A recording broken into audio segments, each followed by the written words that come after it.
Agora, 8h30. Ministro Luiz Roberto Barroso, do Supremo Tribunal Federal, pede explicações à Câmara dos Deputados sobre a polêmica PEC da anistia. Há um prazo determinado pelo ministro para que a Câmara explique a decisão, o avanço da tramitação da proposta. Catiúcia Sotomayor, quanto tempo tem a Câmara para dar um posicionamento ao ministro Barroso? 10 dias, Adriana. A PEC da anistia perdoa multas a partidos políticos que descumpriram regras da Justiça Eleitoral sobre cotas. O ministro é relator de uma ação apresentada pela deputada Sâmia Bonfim, do PSOL de São Paulo, que pede para suspender a tramitação da proposta de emenda à Constituição com o argumento de que a PEC é inconstitucional, pois se trata de violação de direitos e garantias individuais. No requerimento, a parlamentar ainda apresenta dados sobre a subrepresentação política de mulheres e de negros no Congresso Nacional. Quando a Câmara entregar esse esclarecimento ou se o Parlamento não se manifestar depois desse prazo de 10 dias, o ministro Luiz Roberto Barroso vai decidir então sobre o andamento, a tramitação dessa PEC.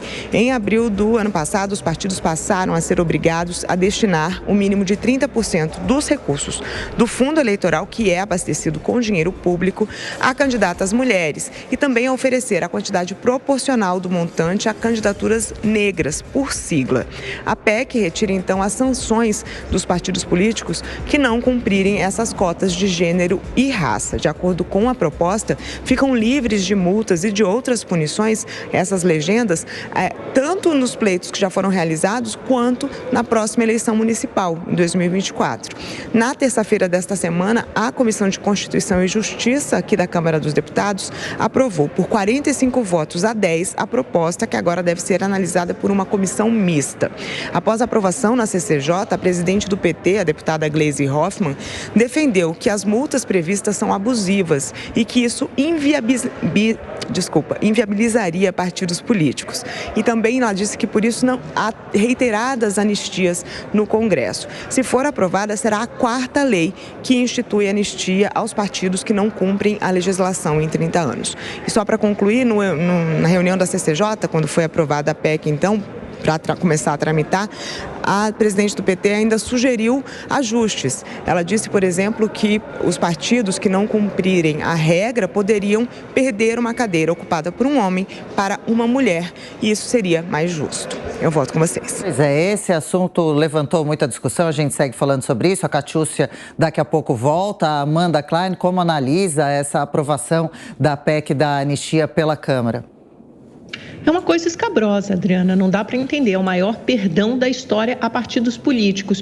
E, ironicamente, une todos os partidos de todo o espectro ideológico. Do PT ao PL, todos apoiaram essa proposta. A Catiúcia nos lembrou da votação, 45 votos a favor da PEC da anistia na Comissão de Constituição de Justiça e apenas 10 contrários. Mulheres votando a favor contra um direito que representa a extinção de um direito, na verdade, o anistia é um direito que representaria um avanço na pauta, na presença das mulheres na política. Quer dizer, o parlamento se especializou, ele se tornou especialista nisso. Ele vai no ano e aprova uma lei eleitoral para melhorar a lei, para instituir, por exemplo, uma cota para a participação das mulheres na política e, o que é mais importante, financiar essa cota, garantir que 30% dos recursos partidários sejam destinados a candidaturas femininas. E aí ele vai lá no dia seguinte e desdiz o que ele próprio disse há um ano. Você aprova uma lei no ano e no ano seguinte os partidos não cumprem essa lei e anistiam. É a mesma coisa daquela coisa dos impostos, né? Que